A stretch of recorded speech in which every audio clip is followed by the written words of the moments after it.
ये रहे, देखें क्लोरोफिल के मॉलिक्यूल्स, ये जो मैं दिखा रही हूँ आपको,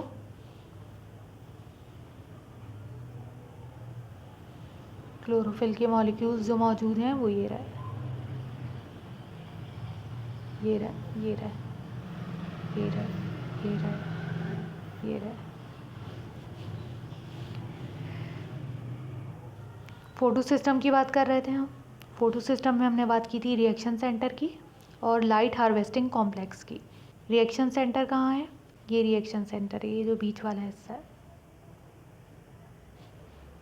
ये वाला, ये जो ये चीज़ इन्होंने, ये चीज़, ये रिएक्शन सेंटर है, सही है।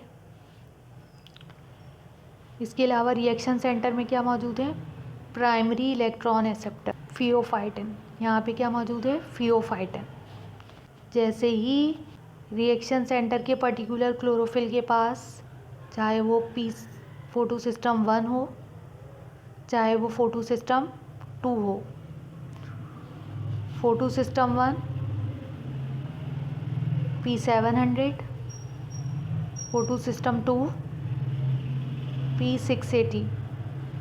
इसके पास जैसे ही इलेक्ट्रॉन अपनी ग्राउंड स्टेट से एक्साइटेड स्टेट में आएगा तो यहाँ से energy reaction centre particular chlorophyll a के मॉलिक्यूल से प्राइमरी इलेक्ट्रॉन एक्सेप्टर या फियोफाइटिन को ट्रांसफ़र हो जाएगी।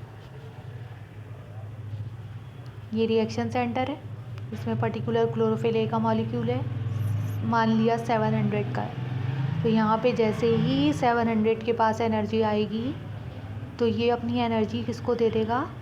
प्राइमरी इलेक्ट्रॉन एक्सेप्टर को। खुद ऑक्सीडाइज हो जाएगा और प्राइमरी इलेक्ट्रॉन एक्सेप्टर को क्या कर देगा? रिड्यूस कर देगा। इलेक्ट्रॉन यहाँ से रिएक्शन सेंटर से कहाँ ट्रांसफ़र हो जाएगा? प्राइमरी इलेक्ट्रॉन एक्सेप्टर में। Light harvesting complex.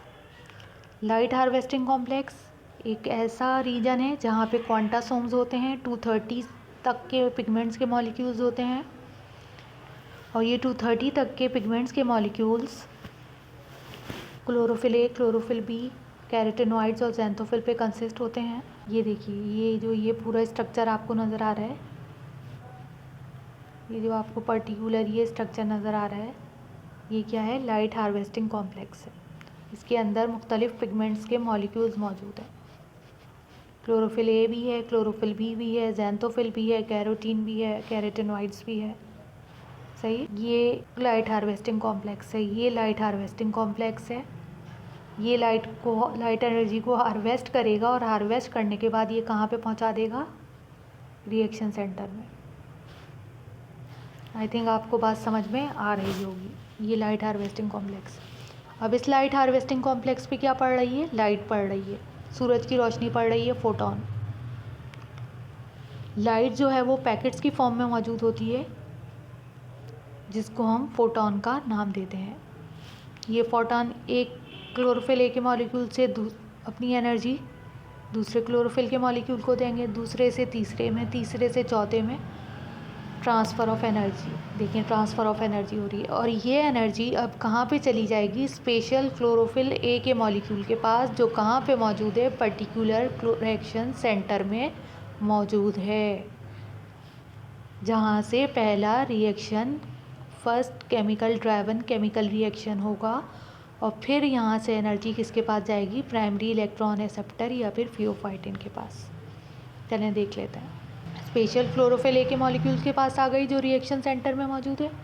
जैसे ही इसके पास एनर्जी आएगी तो ये अपनी ग्राउंड स्टेट से इलेक्ट्रॉन एलिवेट होकर एक्साइटेड स्टेट पे जाएगा।